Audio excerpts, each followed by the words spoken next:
Bonjour, je vais vous refaire la démonstration qui était faite dans la vidéo par rapport à ce photon qui se déplace entre deux miroirs. Donc on a deux miroirs. Voilà. Et on a un photon qui fait des allers et retours. D'accord? Donc vous imaginez votre petit photon. Il est là et puis il monte et il descend. La distance entre ces deux miroirs, elle est fixe. Et on la prend égale à elle. Le référentiel de ces miroirs, c'est ce qu'on appelle le référentiel propre. D'accord? Il est propre au miroir, il est immobile et dans ce référentiel, on a un photon qui bouge. Ce référentiel propre, il est associé à une durée. On va appeler delta Tp la durée pour faire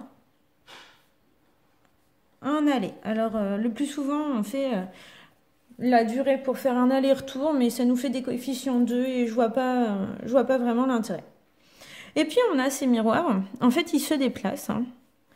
On a les miroirs ici au départ et puis ils sont en mouvement. Donc, au bout d'un certain temps, ils arrivent là. Et puis, encore au bout d'un autre temps, ils arrivent ici. Et donc, comme ce référentiel, il est en mouvement, c'est le référentiel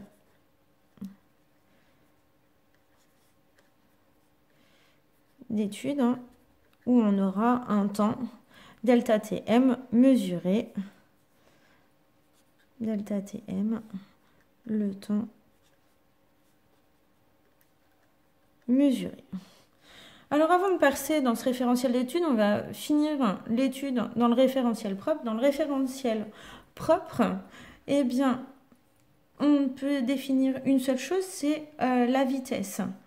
Donc on sait toujours que la vitesse, c'est égal à la distance divisée par la durée delta t. Si on applique à notre photon, on sait que la vitesse d'un photon, c'est c, la vitesse de la lumière.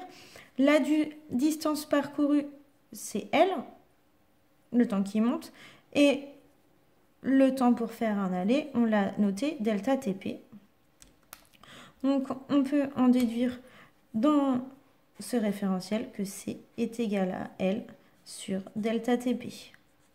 On peut aussi sortir de cette formule L et dire que L est égal à C fois delta Tp. Pas plus difficile que ça. Maintenant, il faut imaginer que ici, on a un référentiel d'étude et notre miroir, il se déplace à la vitesse Vm, qu'on va appeler la vitesse du miroir. Le miroir, il va se déplacer et on va refaire un instantané quand le photon est arrivé en haut. Donc la trajectoire du photon dans ce référentiel, elle ne sera plus à un aller-retour, mais à chaque fois qu'on monte, le référentiel il se déplace. Donc on va avoir une droite comme ça. Et si on fait le retour, une droite comme ceci, avec bien entendu une symétrie. Donc si on prend l'axe de symétrie ici, on peut voir que ici, on a toujours L. On peut voir ici que c'est la distance parcourue par notre photon. Notre photon, lui, il était à cette position-là au départ, puis à cette position-là à l'arrivée. Donc ici, c'est la distance parcourue par le photon. Donc on va l'appeler des photons. Et on voit ici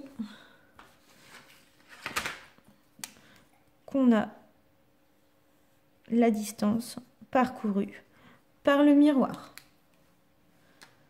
Donc on a un triangle rectangle. On va mettre un petit rectangle. Et comme c'est un triangle rectangle, on peut dire que d, la distance parcourue par le photon au carré, c'est égal à L au carré, plus la distance parcourue par le miroir au carré.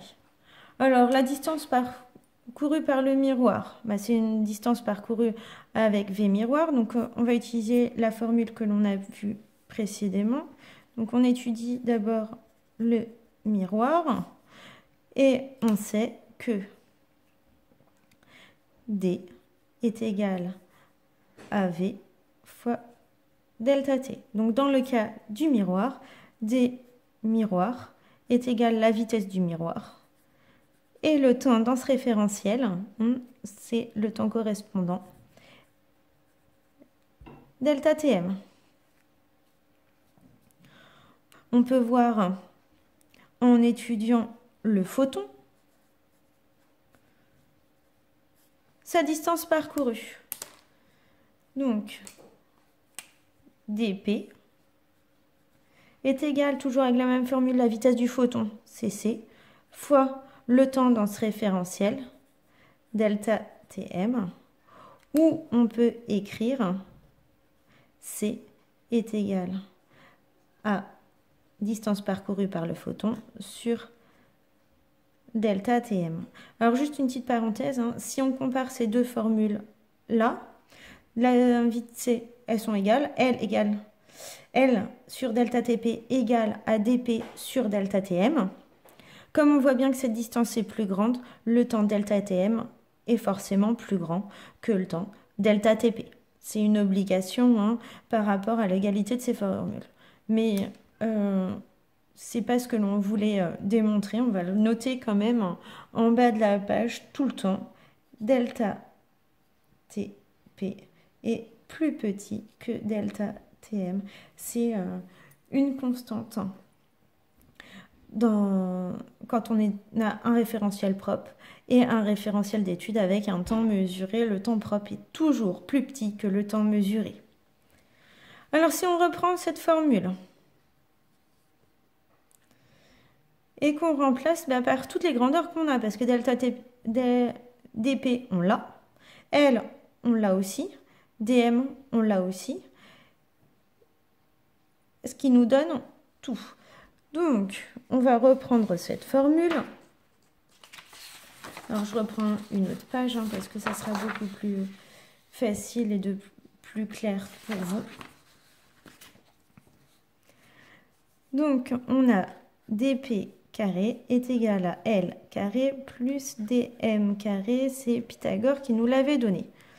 Alors, dp, c'est C fois delta Tm. L, c'est C fois delta Tp. Alors, n'oublions pas les carrés puisque tout est au carré. Et enfin, plus dm qui est égal à Vm, la vitesse du miroir, fois delta Tm et le tout au carré. Alors, on va distribuer les carrés et regrouper après les delta Tm carré. Donc C carré fois delta Tm carré est égal à C carré fois delta Tp au carré plus V carré M fois delta Tm au carré. On met tous les delta Tm ensemble et tous les delta Tp ensemble. Ce qui nous donne C carré fois delta Tm carré plus V carré M fois delta, pas plus, excusez-moi, moins delta Tm carré est égal à C carré delta Tp carré. Donc, 1 moins 1. Ensuite, on factorise par delta Tm. Donc C carré moins Vm carré facteur de delta Tm carré est égal à C carré delta Tp carré. Et si on cherche delta Tm, donc delta Tm carré est égal à C carré sur C carré moins Vm carré, on a passé ça de l'autre côté, fois delta Tp au carré. On peut diviser en haut et en bas par C. Donc si on divise ici par C carré, ici par C carré, on obtient delta Tm carré est égal à 1 sur C carré sur C carré moins Vm carré sur C carré fois delta Tp au carré. Ça fait 1.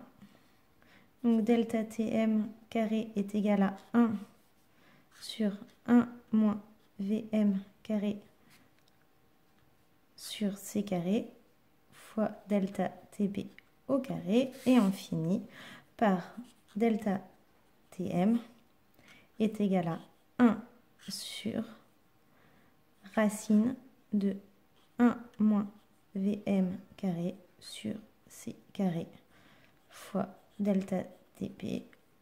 Pour passer de là à là, on applique la racine pour enlever les carrés. Attention, la racine se distribue quand on a un multiplié, mais ne peut pas se distribuer quand on a une soustraction ou une addition. Donc cette formule n'est pas à savoir démontrer. Elle n'est pas non plus à connaître par cœur. Par contre, elle est à comprendre, cette formule.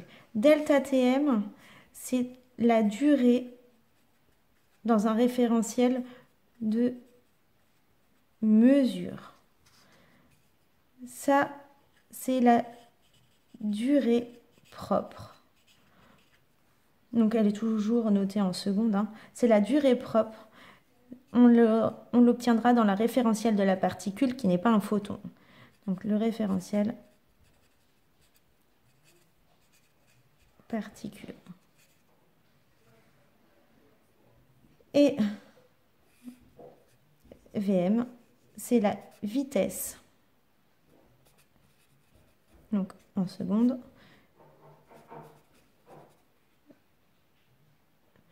Dans le référentiel de mesure. Et c'est toujours la vitesse de la lumière dans le vide.